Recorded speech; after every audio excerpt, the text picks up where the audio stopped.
Devlin, Untamed.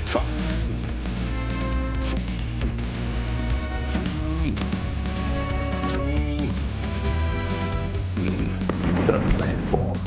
iOS, it's only sport. Martin Devlin, Lachlan War. Podcast highlights of our show today. The All Blacks named tomorrow to face Argentina. Justin Marshall with his thoughts on that. Particular analysis around the number 9s as TJ Perenara are going to be given his job back. A full wrap of the day's Olympics news results with Mark Watson after 2. In particular, talking about Clancy and Brown and canning this canoe race so that they can race in the kayaks, and the headlines all over the New Zealand sporting media, especially the Stuff website, calling these guys the most embarrassing athletes performing at this Olympics. Was that fair? I don't think so.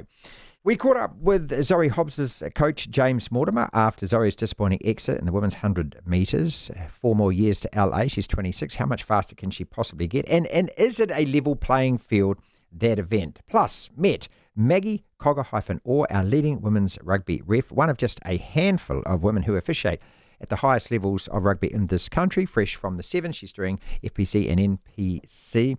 Regular guests were Miles Davis and also Brendan Telfer. We began the show the same way we do every day, though. I say, tablets in hand, I say, gather my flock. It is time for a sermon. That headline this morning on the Stuff website. Let's go to the mountaintop.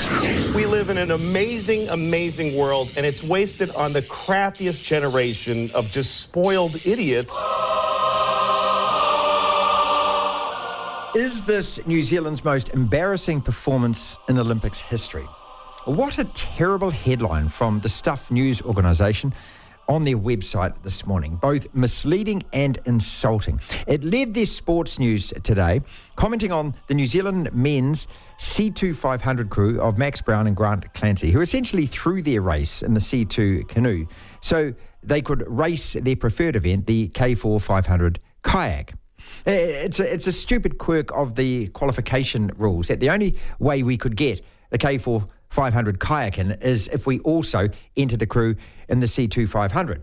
So these guys had never done this before. So watching them, as I did last night, it was clearly obvious they'd never done it before. They finished 40 seconds behind in the first race, 25 seconds behind in the second, and so slow off the start line, it looked as though they weren't trying, which in the end is exactly what had happened, as they explained afterwards. And Stuff have softened that headline now, but that's not the point. To actually emblazon it to start with and call this performance embarrassing and embarrass these athletes, well, the only thing embarrassing is that Stuff got it completely wrong. You see, it wasn't.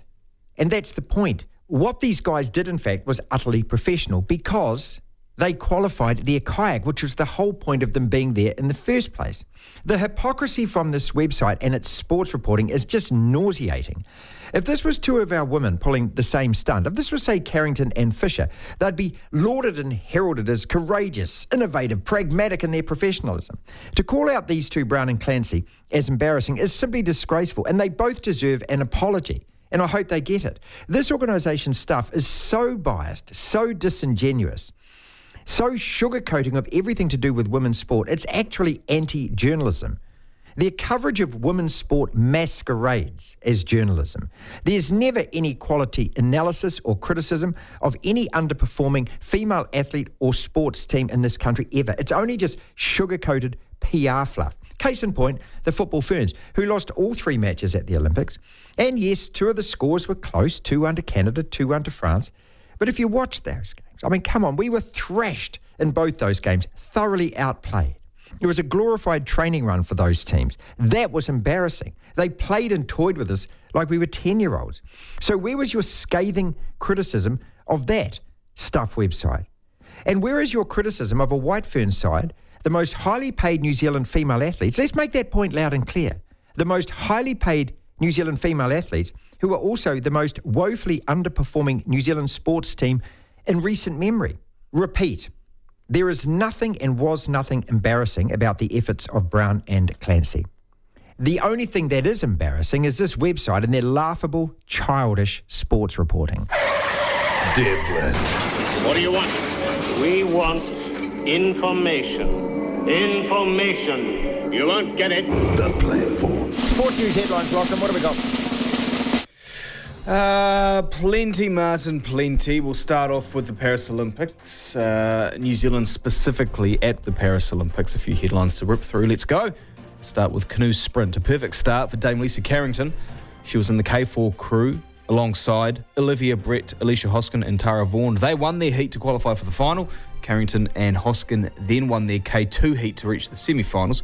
Amy Fisher and Lucy Matahaidi were eliminated in the quarters. The men's K2 of Curtis Emery and Hamish Lagarth advanced to the semis, and the K4 of Max Brown, Grant Clancy, Emery and Lagarth finished fourth in their heat and will have to go through from the quarters.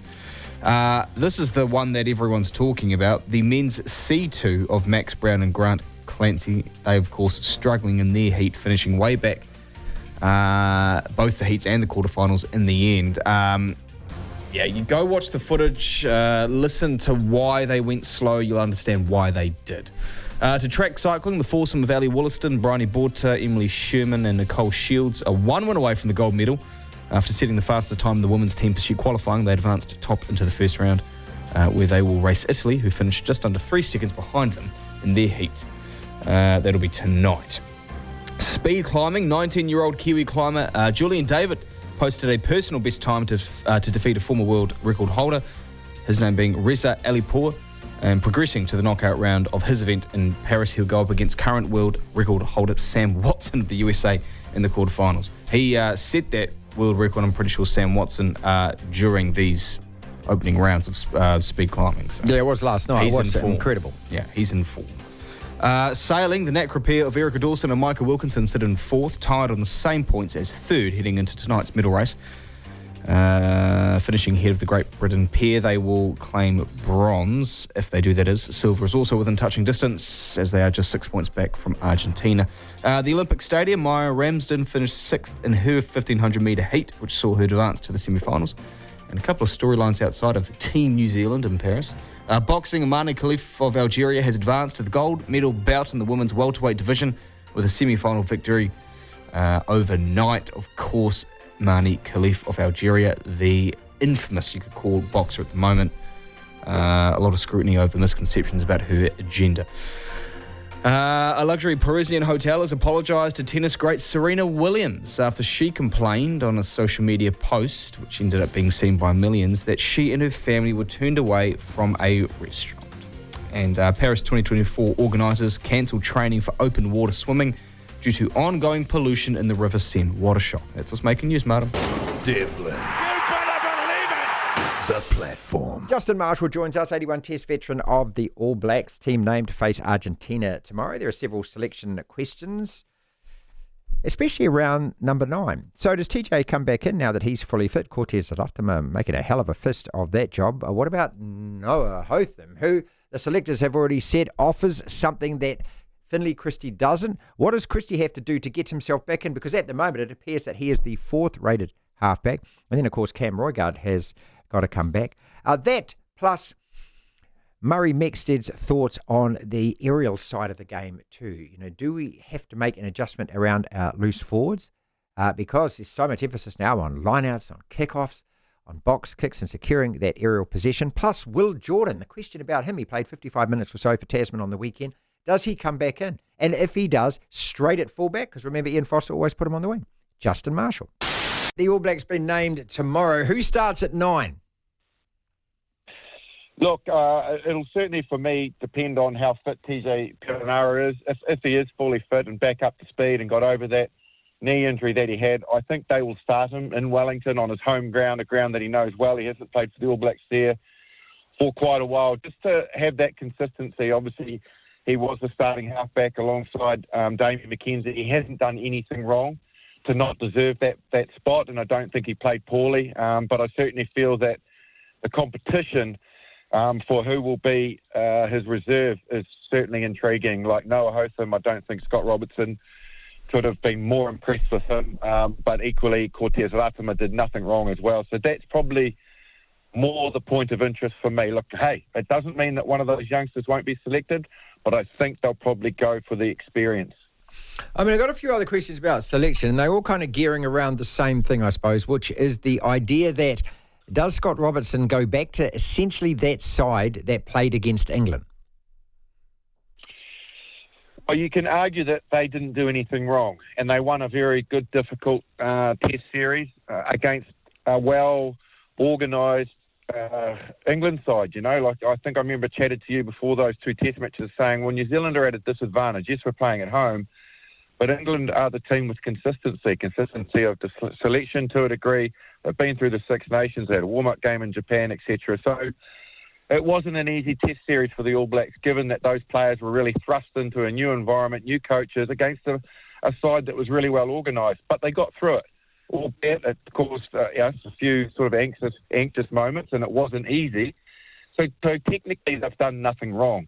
It's just about whether or not, when they looked at both those test matches, including the Fiji one, they saw some things within the game plan and within combinations and individuals that said, we feel that we can grow from where we were, and to grow even further, we need to look at those combinations or look at those individuals by giving them an opportunity to start in a much more difficult test match than, say, Fiji per se.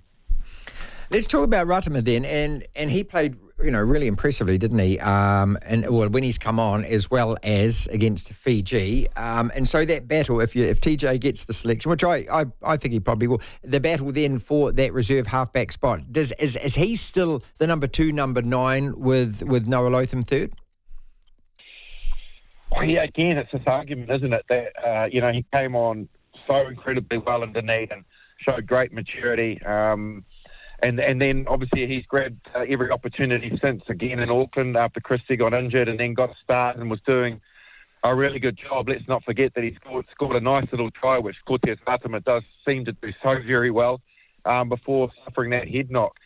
So you would think, as well as what Noah Hotham did, and I thought his performance, again, was equally as outstanding given the circumstances he had to come on for his debut test match, that Cortez Ratama probably still deserves his opportunity to go out there and either start, but as you both and I probably suspect, it'll be off the bench, because he hasn't done anything wrong, and he was proving to be a real impact player. And because of that, unfortunately, for Noah Hotham, I think he has to just sit and wait and bide his time until he gets his chance.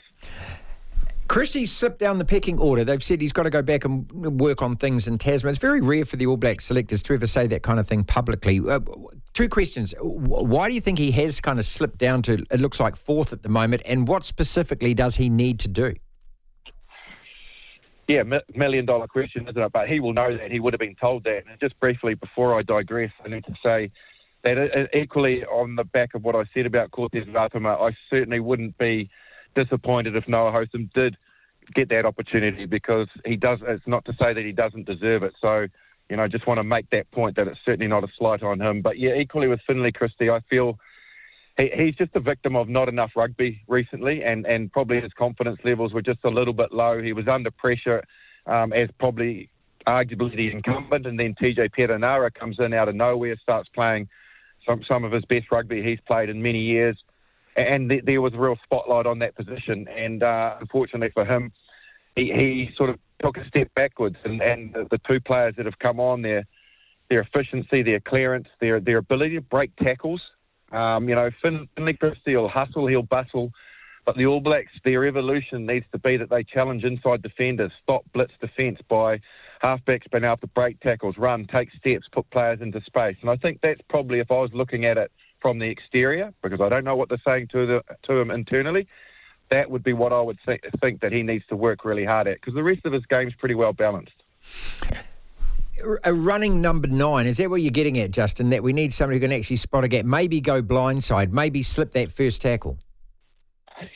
Yeah, but not overplaying that hand, because, like you say, you don't want to invite defences into the game by taking steps when you don't need to. But the ability for you to be able to just hold inside defenders, like you say, every now and then. Hotham bounced down the blind side a couple of times, and it just makes the defence uneasy. They can't push up on the other side, because all of a sudden there's a line break or an opportunity to bust the advantage line on the other side of the ruck, because the halfbacks challenge that. And I think the more that we're able to do that and just ask questions of the defence so that we're not predictable. That's what we need to be, unpredictable in our attack by offering these different equations. You know, if I think about it, Marty, I think about when George Gregan and Owen Finnegan came up with that nice little, Gregan took a couple of steps, drew that pillar defender in, and then he had that little around the back pass to Owen Finnegan and punched holes there. And it worked. It worked incredibly well. And then all of a sudden everyone was trying to emulate it. But equally, I know that my pillar defenders, All Black pillar defenders, and me got really worried about it because they made line breaks off it. So all of a sudden you kind of have to plug that hole, hesitate, frees up space for others. So that's, you know, that just that little innovation makes a massive difference to what defence sees. Awesome analysis as always. This is why I love having you on. Will Jordan, the man is back, and we've all wanted and waited for this, haven't we? Because he was such a standout at the Rugby World Cup. He played a little bit, 50 minutes or something for Tasman on the weekend. But again, does he come straight back in, or do you suspect that they might even give him another week? And if he does come back in, does he go in or is he on the bench? Wherever he goes, apart from the bench, will have an effect. So Scott Robertson will play him either on the wing at fullback. I suspect he will go in at fullback. He played all of his rugby under Scott Robertson at fullback, unless he had to shift because of catastrophic injury problems, which was very, very rare. He selected him there. The only person that selected Will Jordan on the wing is Ian Foster, and obviously that was his preference because Ian Foster couldn't live with not having Bowden Barrett and Richie Mo'unga on the field at the same time. He just couldn't put that into his head, so he adjusted Will Jordan to play on the wing. I feel that if Will Jordan's ready and he's fit, I personally, when I was coming back from injury, preferred to start than come off the bench. You just feel like you can, rather than have that uncertainty.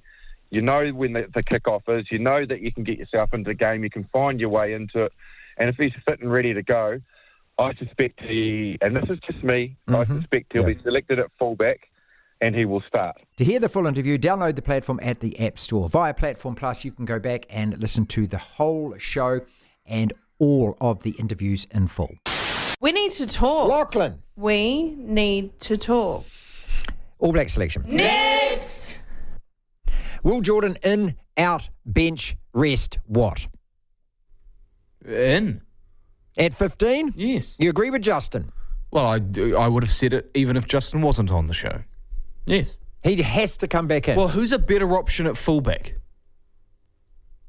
Because we've already established I think I've answered that. that he's healthy enough to play. So if he's healthy enough to play, he's healthy enough to start. If he's healthy enough to start, there's no one else better than him. I agree with that bit of it, because if you're going to put him on the bench, that means he's able to play. And if he is able to play, then play him. Next! Starting number 9, do you agree with Justin that it's TJ Perenara?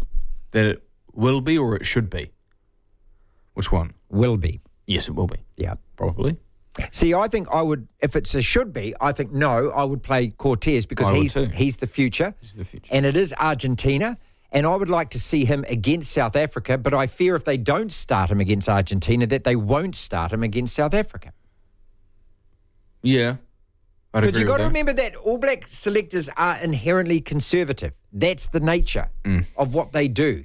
They don't really make big, wide, sweeping changes. On occasion, if they're really pressured to. And Scott Robertson isn't under pressure right now. It's just whether or not this is the time to experiment. Yes, it is. I believe so too, because the tests are only getting harder from here. You know, this is, we'll get to play Aussie at home once, but, you know, aside from these two against Argentina, this is it at home, mate. Yeah. These two, then Aussie, the rest are all away from home. Aussie, 2 against the Africans, 4 against European sides in Japan. Locks then. Next! Do you go with Patrick and Tupu Vai, or do you go with Darry? I personally would pick Sam Darry because I've been thoroughly underwhelmed by Tupu Vai ever since he debuted in 2020. Not that he's a bad player. I don't know if he's an All Blacks lock, and I think Sam Darry against Fiji looked as good as what Tupu Vai has looked the last 3.5, 4 years. So I'd rather see Sam Darry play. I think there's a point at which, and you can say this about every single sport, that a bloke keeps getting given chances and chances and chances, and after a while you sit there and go, he's been around here for 3 or 4 years, he's had his chance. All right, and he hasn't impressed, so get rid. Next. Maybe something. Final question on this. Look, I think he's a good squad player, but I question whether he is up to what I would call Champions It's like League Fred and international McTominay for Manchester United. Okay, well, God, don't even start me on that. I mean, I could name 8 players in that squad, mate, who we've had for 6 or 7 years who are all getting very well paid. And they're fine, but they're not taking you to another level, well, are they're not they? Man United players. Luke Shaw. What happens to Harry Plummer? Is it, thank you very much, Harry? You've been a great tackle bag. Back to the NPC Yes. you go. Probably. Auckland should be spewing about this, shouldn't it? Because he should be available for them this weekend. They would had to have announced by... Oh, maybe not. I don't know what the protocol is around announcing whether or not he's for Auckland this weekend, but they'll name it. I don't know. Anyway, but that's how rugby in this country works. The All Blacks rule the roost in every single facet of how they do their business, and this is one of them where they will bring in a player. It's very similar to how Peter Gus Solkula got capped and then never got played again. You could even make the argument for Roger Tuivasa-Sheck, who got given 3 games but then not much of another chance. Stephen Perifeta, who debuted for about 10 seconds before the final whistle win against Argentina. It's a similar thing here. Harry Plummer will be used as a tackle bag. He'll be maybe running the water in training, not even during game day, but when it comes to game day, unless Damien McKenzie or Bowden Barrett has come down with a nasty injury, unfortunately Harry Plummer probably won't play. Blah, blah, blah, blah. Miles Davis joins us every single Wednesday. He does. Always forthright with the opinions. I love it. You can throw him anything because he's an expert on absolutely everything. We talked about the EPL. Also talked about the rather thorny topic that is Imane Khelif, the Algerian boxer. All the misconceptions about her gender. Is it fair that she fights in the women's division? Is she another Caster Semenya? Should she be banned from boxing? Miles, all over it, as you'd expect.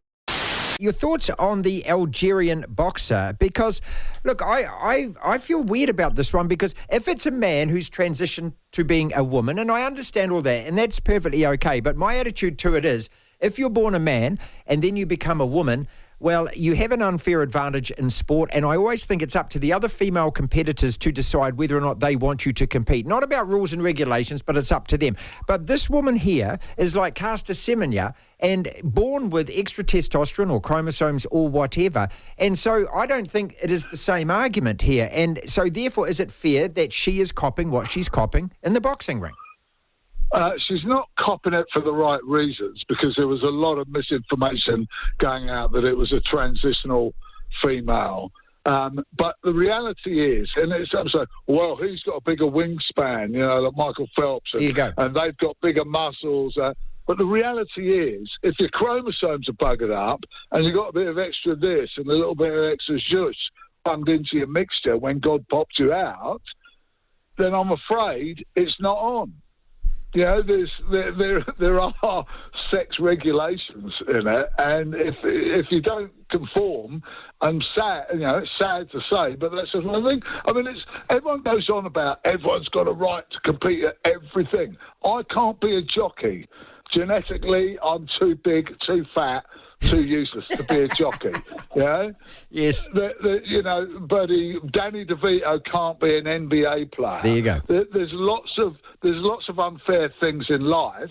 You just got to come. Even with transitional, I'm happy if someone wants to live as a woman who's born a man or vice versa, I'm happy to support them in that. But I'm certainly not going to be held hostage to their pathetic pronoun bollocks, and I'm certainly not going to allow them to compete like the men compete in female sport. It's ridiculous. And why should you? Why is it down to that one bit? I demand everything. No. Well, you can live as a woman, we'll treat you as a woman, but as far as that bit goes in your life, I'm afraid you can't do it.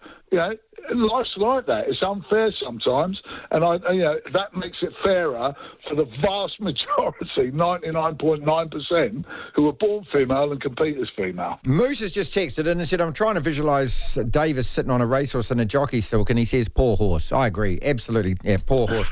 Did you know that 18 stone, this will probably get us kicked off here, the 18 stone black man who rode a Derby winner? No, has this got a punchline? Lester Piggott's cellmate. That's it. Here we go. EPL, Charity Shield, or what's called the Community Shield, starts this weekend, and then we're into it after that. God, it's come around quick. Is it because of the European Championships that we just haven't had a rest from this? Yeah, I think so, because you need those fillers. Every other year you get a filler, either the Euros or the World Cup, which helps the withdrawal symptoms.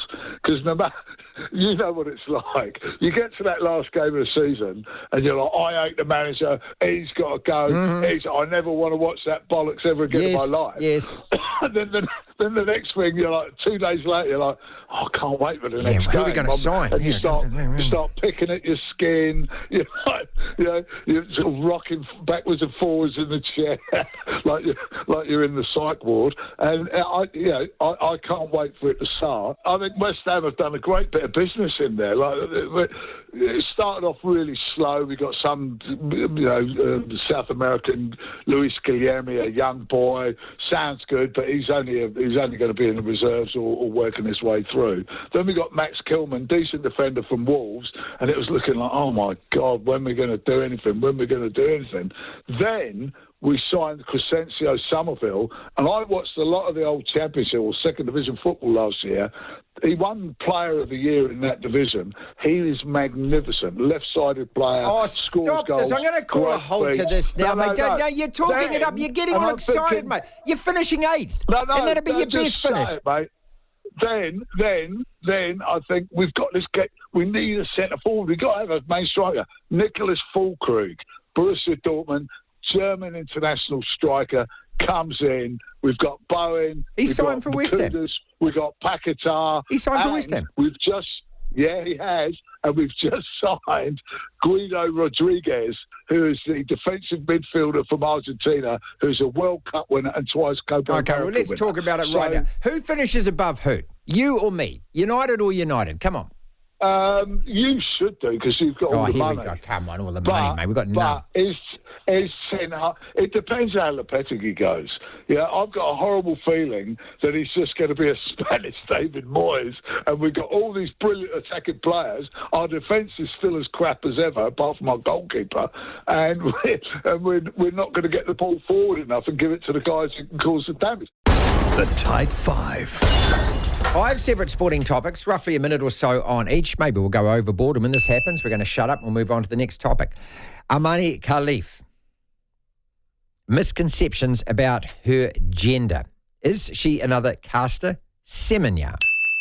Julian David, 5.2 last night, personal best, now faces Sam Watson, 4.75 in the speed climb. That's a significant difference between the two. That's about a body length going up 15 metres.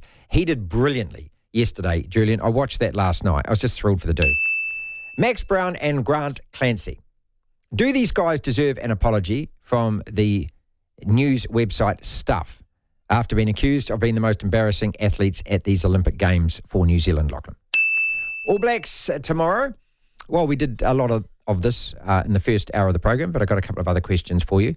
And I want to add to that, do Australia have a chance against South Africa, given the fact that of the last 8 tests between the two countries in Australia, Aussie have won 6 of them? Women's pole vault tonight, your expectations. Let's start there. 20 in the final, 3 of them are New Zealanders. It's got a few quirks, this competition. You can miss a couple of heights and then decide not to go for that height anymore, go for the next height. So, yeah, there's a little bit of thought and a bit of science and a bit of risk that goes into this. I still believe that Eliza McCartney is our best hope. The other two, Imogen and Olivia, struggled.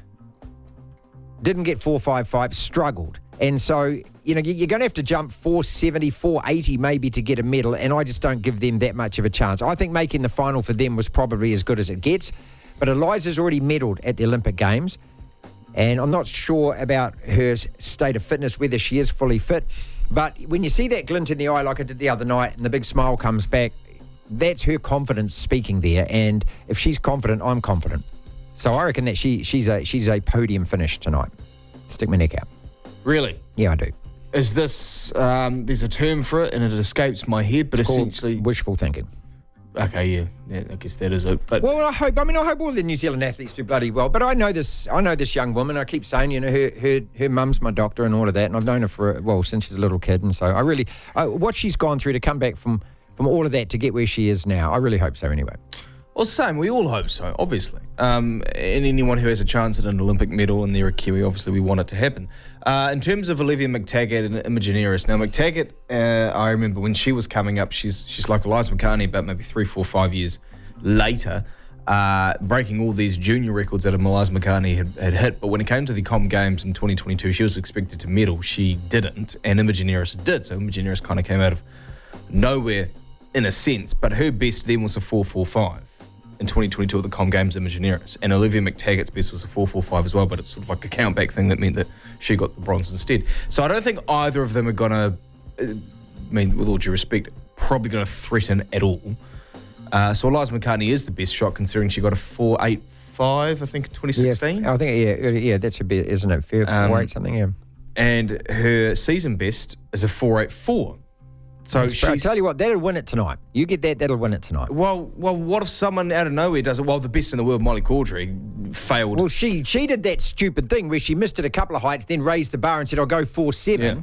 And didn't get it, and she's out, and she had jumped 4.9 this year. So the woman who's vaulted the best this year is not in. That's why I give Eliza a hell of a chance. Yeah, so she does. You never know. There could be a situation like 2016 where someone does, because no one expected Eliza McCartney to get a medal. So someone could come out of nowhere and get a 4.9 or a 4.85. Eliza could be one of those. Who knows? She's definitely the best hope. Setting the alarm for 4:30 or 5 tomorrow morning. Just let's sort of, New Zealand are very good at doing this. Probably a lot of countries are, but New Zealand are very good at doing this. Let's not get too overexcited. Okay, all right. I want to get overexcited. I'm allowed to get overexcited about some things, aren't I? I'm not overexcited about Imane Khelif, although, there's just so much information about the story and so much misinformation. I just don't know what to believe. I accept Miles's argument along the lines of that, hey, if you're Shaquille O'Neal, you can't be a jockey. You've been born with this bulk, this height, this size. And so his argument is that, well, this woman's been born with too much testosterone and too many male chromosomes, and therefore it's not fair. But is it fair to discriminate against her just because she was born with something that a whole lot of other women haven't been born with, like Caster Semenya? I get what Miles is saying, and he's right to an extent, but, a tall guy could be a jockey if he and his horse win. It just doesn't happen much. Chuck Hayes, for example, was a centre in the NBA, a serviceable player, and a centre in the era where your centres were 7 foot, and he was about 6'5". He was tiny. I mean, you wouldn't have thought Muggsy Bogues would have played NBA basketball. Exactly, no. Right. Okay. Muggsy Bogues, Il Boykin's another good example. Manute Bowles the opposite, where he's just humongous, but was still, So I get the argument, but this is a little bit different, where it's, if a boxer was really skinny and short, but could actually knock someone out, well, you can't deny it. They're a good boxer. So I get what Miles is saying. I just don't think there's a right answer. You're always going to go in circles. So you're saying if you were things. born with 3 arms, you just happen to be born with 3 arms. Come on, that's different. 3 arms. Put a boxing glove on each hand. That is a physical, not deformity, but it may be the opposite of a deformity if you're talking about boxing. But no, you can't do that. Why not? Let's logically. I don't need to give you some scientific math equation. Is that fair that there's 3 arms going up against 2? You can swing some around and have one going right for the stomach and one going up. You can't do that. That's why we want the Drug Olympics, don't we? That's why we want the Drug Olympics. Just quickly, I just don't think there's a win in this particular argument, and I feel really sorry for this particular athlete because she's wearing a whole lot of world scorn, and a whole lot of abuse and everything. Well, the worst thing is that there was a whole lot of misreporting by supposedly refutable. That's the word, isn't it? Refutable. Yeah. Reputable. There we go. Not refutable, excuse me. Reputable media outlets around the world saying this was a man who's transitioned. Yeah, it's a whole lot of people on Twitter. Even Piers Morgan was tweeting saying, "Oh, this is a man who's now a woman." It's like, no. This is a Caster Semenya, someone who was born with XY chromosomes, who has some sort of physical difference than other women, but she is a woman. So there's not a right answer. Okay. Do Max Brown and Grant Clancy deserve an apology from the news website Stuff? No. And the reason being, the headline was terrible because the worst thing about that story that you're talking about, which you tweeted about this morning, is that, the headline says it's embarrassing. The article takes 8 or 9 good-sized paragraphs to actually get, in the initial article, it might have been updated since, to get to the point of saying why they may have not taken this heat so seriously, why their result was so poor, and maybe it was on purpose as opposed to they actually tried really hard and ended up still finishing 40 seconds or something behind the competitors. So that was the worst thing about it. It was actually a misreport, or you could say it was someone who had an idea around what they thought the angle of the story was and wrote it and trying to make you think the story was what it is, instead of simply giving you the facts and letting you decide for yourself. That was the worst part.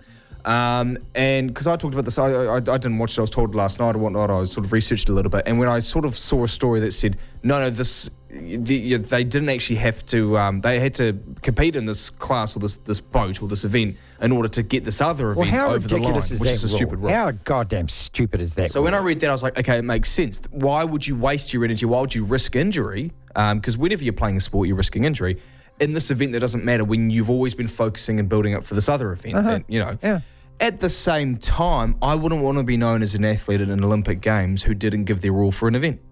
So I'd actually be embarrassed for it. So I don't think stuff have to apologise, because I think there is, on the surface, there's more to it obviously, but on the surface, it's not a good look that a New Zealand boat seemingly just didn't give a toss in a race. I think on the surface, though, that the person who wrote the headline, needs to pull their head in. No, I agree with you. And actually, and stop the clickbait rubbish and actually report the facts. But the story as well. I mean, the headline's the worst part, but the story also fails to essentially give you the situation, the facts of it, what could be the reasoning, and letting you decide. Text in from John, who says, would Stuff have waded into the rowing dudes if they'd been chicks? No, they wouldn't have. That's the thing. John, I started the show with that. It is an editorial. I said, if that was Fisher and Carrington, they would have been lauded and applauded as being courageous and innovative. Well, tactical, smart about conserving their energy. That's it. Exactly right. Yeah. Julian David, he now faces the world record holder Sam Watson in a knockout quarterfinal in the speed climbing. Lachlan, I watched it live last night. You've watched it on the telly here. There's a fair few events at the Olympics that I don't have a lot of time for, and this is a brand new event, and I watched it with an open mind. We've had Julian on the program, very nice young man from Tauranga, and I was just captivated by this last night. It's insane as a sport. You want to see how quickly these blokes go up that wall. It's just frighteningly fast. And they're tethered on, thank God, because it's 15 metres high. The odd one slips. But to do that under 5 seconds is just remarkable. And for this young man to make the final, the top 8, that is a huge achievement at his age, isn't it? At his first Olympics. Yeah, incredible. We had him on the show earlier this year. We had him on the show last year, didn't we? When he won a world title, or he might have already met the standards for qualification. But he's 0.45, Lachlan, behind the guy that he's going up against. So you would think, unless Sam Watson makes a hell of a mistake, that he's not going to win that quarterfinal. I mean, he's going to have to improve. Well, I mean, he improved from his personal best anyway. He set a PB and then he set a new PB. Yeah, exactly. So. It's incredible that he's there, and even he knocked out an ex-world champion to get there, which in itself is incredible. And it's a big ask, but at the same time, it's a sport that it ain't like a triathlon where Hayden Wilde can not really muck up, but get punched in the face in his swim, be so far back, and then work his way back up. You've got 5 seconds. So you can't make any mistakes. So it's hard for Julian. Julian David's got to be absolutely perfect, but so does the American bloke. He's got to be perfect. There was one guy last night, I was watching the South African guy, who just flew up the wall and then reached out to hit the thing at the end, missed it. And so because he missed it, he was swinging with his harness back this way, and it took him 9 seconds to get it eventually when it should have been 5. It's a great sport, speed climbing. Finally, All Blacks tomorrow. Now that we've spoken to Justin, has that rearranged your thinking on who's going to be named tomorrow? And I've got a sub-question on this that somebody's asked us about, Rico, and I want to comment on that. But the sub-question, the selection question being, who starts at halfback and where do you use Will Jordan? And he's adamant that Scott Robertson isn't going to make too many changes from the side that faced England and did the job for him. That means TJ Perenara comes in instead of Cortez. And Justin also adamant that if, Will Jordan will come back in, and if he's going to come back in, he comes in at 15, he doesn't come in on the wing. Or does he? I'm intrigued to see, because obviously the two tests that mattered most so far this year against England, Stephen Perifetta was at fullback, right? Now, Will Jordan couldn't play, but Stephen Perifetta being at fullback with Damien McKenzie at 10 emulated the first fives playing at 10 and 15 that Ian Foster did his entire coaching career and for the All Blacks, and most of, the last year or so of Steve Hansen being in charge. So I'm curious to know how conservative Ray's is going to be, because he's got a different sort of persona to the previous coaches. He isn't stoic. He's not very straightforward. He's fun. He's charismatic. He's got the cool surfy thing going on. Everyone loves Razor. He breakdances. So is that going to be shown in his selections? Because if it is, then you're going to see a couple of different things. Maybe Rieko Ioane does get benched and Billy Proctor plays. Maybe Will Jordan's at fullback. At the same time, I don't know. I think he's going to pick the same team that pretty much played England. Yeah, same. I think it's going to have the likes of Samipeni, Dalton and Ardy, and Yardi's playing in your loose forwards. I think the only change to the forward pack is going to be at lock because of Scott Barrett. I honestly think the midfield's going to be the same. I think Damien will be at 10, TJ will be at halfback, and the only change might be that Will Jordan's at fullback. I don't know though. Gareth has texted in. He said, "Marty, what's your thoughts on Rieko? He's been in the 13 jersey for years. In my opinion, he's offered bugger all." Look, we talked about this last week. He's played over 30 tests at centre. I think it's time. I think that these two tests would have been perfect to actually try Proctor as a different combination. I think Riko's time at 13 is done. I just don't think he's improving. I don't think that he understands the position. I don't think that he's open-minded enough to actually be that player, because you've got to be selfless, and the whole role of your centre is to make the other guys score tries. Yeah. He can break and everything. He's got no peripheral vision, and I just think he's really limited. I'd put him back on the wing, or otherwise, I don't know who. Get Conrad Smith to flat with him for a month or something and actually get it inside his head how to play the role of centre. The Olympics overnight. I thought a stunning performance from Julian David. I watched that, the speed climbing. It was just excellent to watch. He was. Damn, what a sport. I'm not, absolutely in favour of every single addition to the Olympics, but I've never seen this before. It was just enthralling last night. To make the final 8 was an excellent performance. We talk about that. Talk about also with Mark Watson, the Stuff article calling Clancy and Brown the most embarrassing New Zealand athletes at these Olympics. Was that fair? Just explaining all around why exactly they pretty much threw those canoe races. And also just the difference in reporting, because if this was 2 female athletes that had done that, if there was a couple of our women kayakers, would the Stuff website have written that story the same way? I doubt it. I very much doubt it. I think the wording would have been completely different around it. So Mark with his thoughts on the last 24 hours in Paris. The blazing headline on Stuff today, questioning whether that was the most embarrassing performance in New Zealand Olympic history. Very disingenuous, and I thought very poor journalism as well, and very unprofessional of that organisation, because you have to wade through the article, and it's only right at the very end of it that you get some kind of semblance of an explanation. And when it is explained, well, I actually think that these 2 canoeists of ours, or kayakers, did the right thing, because what they wanted to do was save themselves for what was their main event. And the only reason they're racing the other boat, Brown and Clancy, is because of a quirk in the qualification rules. Yeah, look, I have to agree with you completely. I mean, they haven't done their due diligence. They haven't really gone to the reasons why this boat appeared to underperform. Look, we don't have a history when it comes to the canoe side of the sport in this country. Clearly, we have a history on the kayaking side of it. These boats are incredibly tippy. I'd argue that the sea boat or the canoe boat is far tippier than a K1, which Lisa Carrington and co paddle in. And those things take you 3 or 4 months to learn to just sit in. There's a strategy behind what they're doing. I think it is cheap. And I think it's an ugly headline when you say this is arguably the most embarrassing performance in the history of, New Zealand at the Olympics. If this was 2 women, they would have been pioneers. That would have been the headline. We wouldn't certainly come out with those sort of derogatory headlines. The bigger question for me is, why are we going after these 2 when there's a bigger picture here at play? I was waiting through the recent tour of England, waiting for the same headline around our women cricketers or around our football ferns in recent months, paid professionals, unlike these 2 who are amateurs who are just simply chasing a dream. Poor journalism. Have to agree with you completely.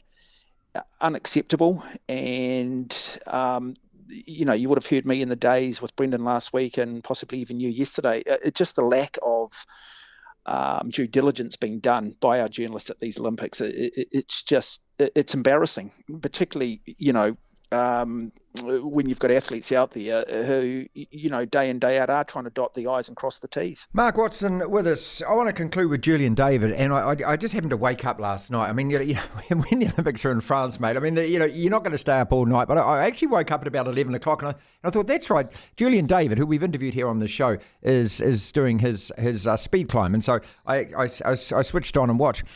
What an extraordinary sport that is, mate. I mean, it's just like watching a couple of spider monkeys, climb up a tree looking for food or something. These guys are just incredible. I mean that with the utmost respect. The just sheer pace that they attack this wall. It's 15 metres high. That's about 4.5 stories high.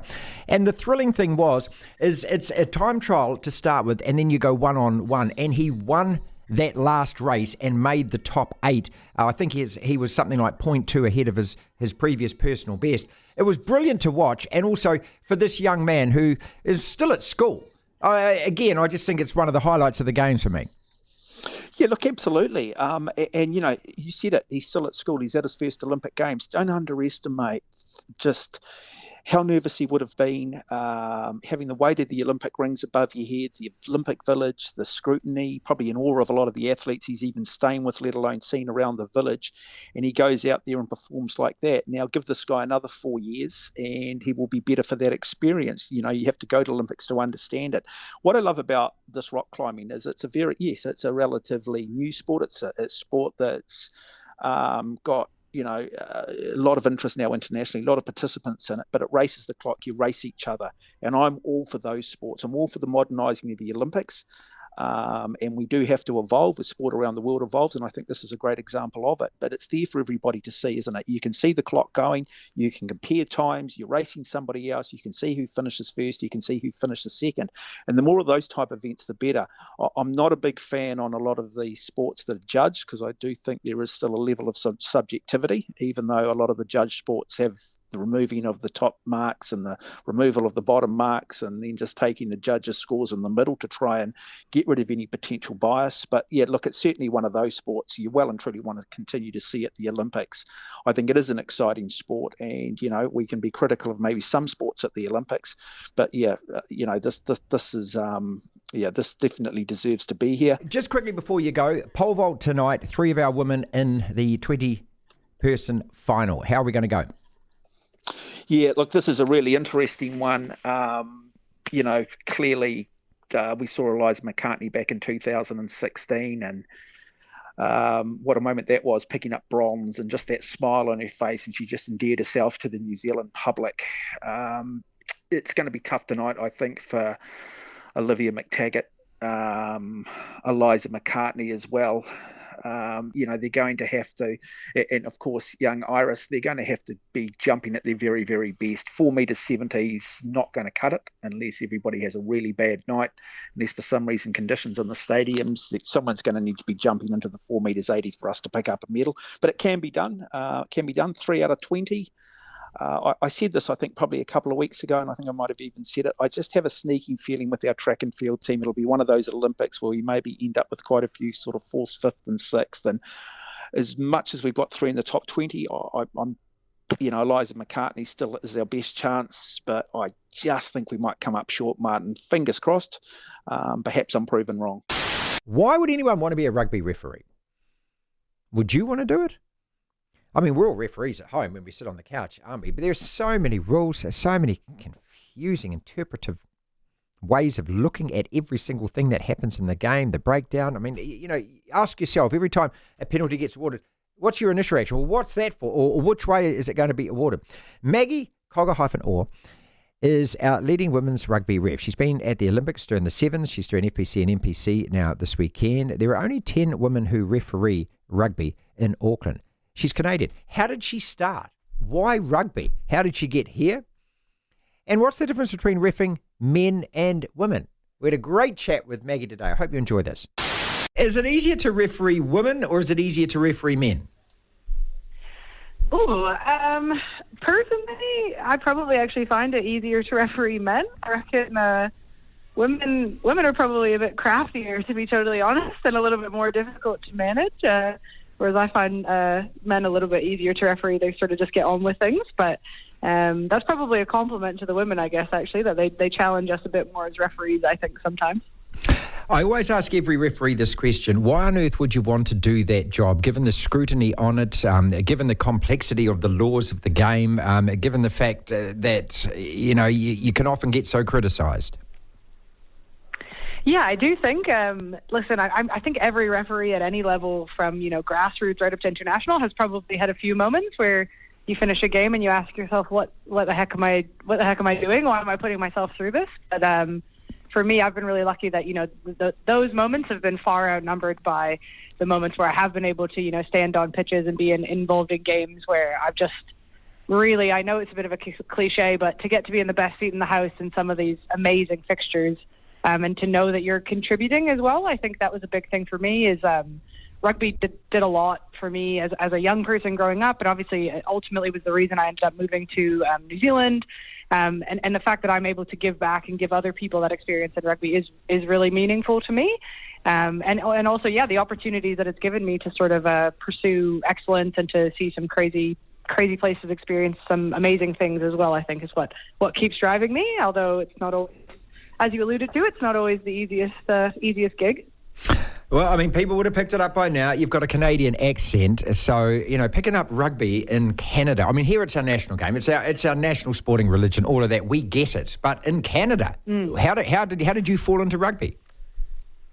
Yeah, so I think it is one of those things where it's just sort of like the pieces all fell together. My dad is from Scotland originally, so he grew. I remember growing up and seeing rugby on the TV during the Six Nations and having a very sort of vague understanding of what it was. And then it was just one of those sort of like very weird circumstances where I happened to go to a secondary school that was a bit of a rugby dynasty. We had a lady named Jen Boyd who was in the women's national team for Canada at the time, who was a teacher there, and she just created this sort of like rugby dynasty, and that sort of immediately appealed to me as a competitive athlete who played sort of a bunch of different sports. And it was one of those things where once I started playing, I was just hooked. And that's the thing. Once you get involved in rugby, there's no sport like it in terms of what it offers, and then obviously subsequently being able to be involved as a referee. It's just an amazing thing. But it is interesting to think back to 13-year-old me who would have started on a backfield in Canada. Wouldn't have ever expected to be here. Maggie Cogger-Orr, who's also the Women's Refereeing Development Manager for New Zealand Rugby, and you're often the only female on the field. You're only one of a handful of referees, and I'm glad that number's increasing. Apparently there's about 10 women refs now in Auckland. Does that ever play on your mind when you're first coming through to this level that, hey, I am the only one out here? Yeah, I think certainly, for anyone who represents a minority group, whether it be women, Māori, Pacifica, particularly in our refereeing space, where we do still see that some of those groups are sort of underrepresented. I think, the first time anytime you're the first of anything, right? And I'm still very conscious that for a lot of people that I referee, particularly men, I am the first woman that they've ever had, and the reality is like that does weigh on you a little bit. But I think, all we can do in that role is do what you can do to perform the best you can, and make sure that the people who come after you will have an easier time and sort of pave the way for them. And that's ultimately my goal, is that in the near future it will just be normal that there are as many women referees as there are men, both in here in Auckland and then on our sort of representative stage with FPC and NPC as well. Maggie, do you have to accept that you are going to get things wrong, and perhaps it's more important to be consistent in your rulings, because it is an imperfect game and we are imperfect people? I mean, is there such thing, got a lot of components to this question, I'm being rugby myself here, but is there such a thing as a perfect game for you? Oh, listen, I don't think, just like players, I don't think anyone's ever had the perfect game as a referee. And I think sometimes maybe, that's what's lost a little bit on the public, is we obviously, and don't get me wrong, referees do make mistakes, and referees are often highly criticized when they do make mistakes, but there's probably never been a perfect game for a player even. You look at some of the best games of rugby ever played, and I'm sure if you go back and look, like at some point, someone dropped the ball, someone missed a tackle, someone did something that would actually mean they haven't played a perfect game. But, those are often not maybe brought to as much light as refereeing mistakes. So, every referee goes out there, obviously, with the best of intentions to perform as well as we can for the game, just like players, just like coaches. But yeah, the reality is like we're not going to get everything right. So we do our best to make sure and to minimize those mistakes and to try to obviously, not make them on the biggest stage. But the reality is, that sport, everybody, players, coaches, and referees potentially will make a mistake. How do you deal with the social media aspects of it? And we saw with Ben O'Keefe, especially in last year's Super Rugby final, really cop it. We've seen other referees just wear it and things. And how do you deal with that? Do you indulge a lot of social media? Do you decide to ignore it? What? I think referees have a few different strategies, and it has been really comforting to see World Rugby shift towards monitoring that traffic so that they can sort of deal with people who are making sort of actual violent threats against life and stuff like that. I think for the most part, a lot of it is about how you choose to engage with it. So, and whether that be not having the app on your phone or having your privacy settings locked down pretty tight. I've been really fortunate that I haven't had to deal with much of it in my career, aside from sort of a few big games. But some of it is just, I think, unfortunately, in 2024, a bit of our reality. So we all come up with sort of different mechanisms to make sure that you do your best to not let it affect you. But yeah, it is certainly something that both for referees and for other people involved in sport, like it is something I think that continuously we're going to have to keep monitoring to make sure that people's well-beings are being looked after. To hear the full interview, download the platform at the App Store. Via Platform Plus, you can go back and listen to the whole show and all of the interviews in full. That's our podcast for today. Thank you so much for listening. If you want to listen to the entire show 1 till 4, Monday to Friday, download the Platform app, and via Platform Plus you can go back and listen to whatever shows over however many weeks at your leisure, at your listening pleasure. Platform Plus. First thing to do though is download the Platform app. Devlin. Unbelievable. Incredible. The Platform.